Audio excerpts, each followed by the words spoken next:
Okay, so what do you get when you take a super dense housing application, a kind of a spiritual call for musicians, and a really cryptic contact list? At first glance, you'd say absolutely nothing, right? But here's the thing. These digital files are actually pieces of a puzzle box, and when you put them together, they tell a pretty wild and surprisingly coherent story.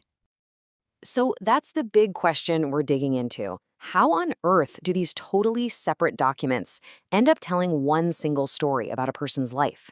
What kind of narrative pops up when you start connecting the dots between, bureaucracy, big dreams, and, well, conflict? Let's dive in and see what we find. All right, our first piece of the puzzle is a housing application, and this thing is grounded. It's super formal. It's a perfect example of a system that's all about rules and, let's be honest, a ton of paperwork. We're going to call this the system of aid. And here's the prize, right? The light at the end of this bureaucratic tunnel, $40,000 in down payment assistance. I mean, for anyone trying to buy a home, that's not just helpful, that is absolutely life-changing money.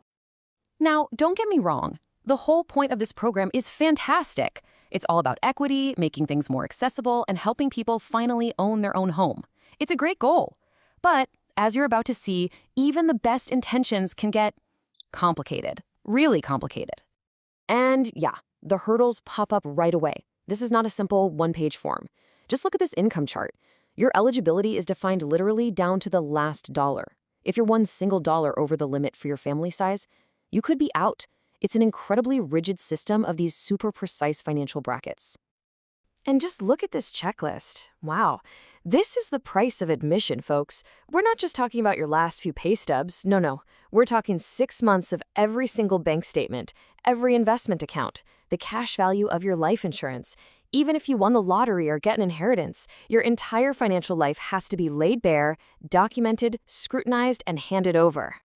Okay, let's just completely shift gears for a second. The next document we have paints a very different picture. We are leaving the world of income limits and tax returns far behind and stepping into a space that, well, it just operates on a totally different frequency. Let's call this one the system of aspiration. I mean, just listen to the language here. An architectural commitment, ethical integrity, authentic human healing.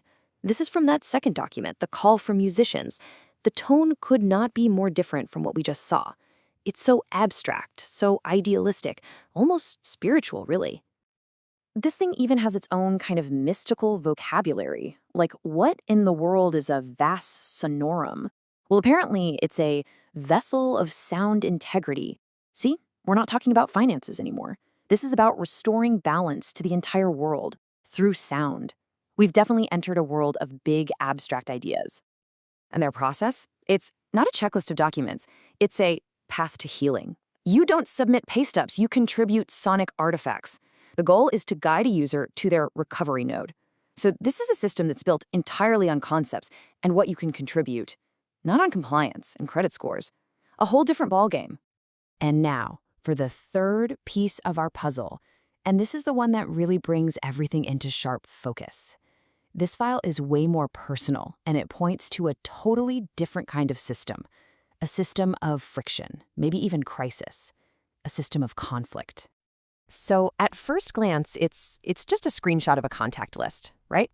A few names, some email addresses, nothing special. But when you start to look a little closer, a very, very specific and kind of troubling story starts to take shape. Let's break this down. So who's actually on this list? We've got Jacqueline Moore, who we can assume is our subject here. Then there's an entry that's literally labeled plaintiff.evidence. We've got the email for an investigative journalist. And this is the big one. Contacts for the Kalama Police Department, including the chief of police. Yeah, this is not your average address book. This looks like the toolkit for a legal battle. So what are we supposed to make of all this? How does one person live in these three completely different worlds at the same time? The world of aid, the world of aspiration, and this world of conflict. How do they all fit together? What this shows us is that one person is at the exact same time filling out these procedural forms to get a home, contributing to this deeply spiritual, artistic project, and gathering evidence for a legal fight. It's It's a perfect, almost jarring snapshot of how complex modern life really is. And all of this really leaves us with one final thought, doesn't it? I want you to think about your own digital footprint for a second. Your work emails, your social media, your personal docs, all of it. How many different systems, the bureaucratic ones, the aspirational ones, the personal ones, are you navigating every single day? And maybe more importantly, if someone stumbled across all those files, what story would they tell about you?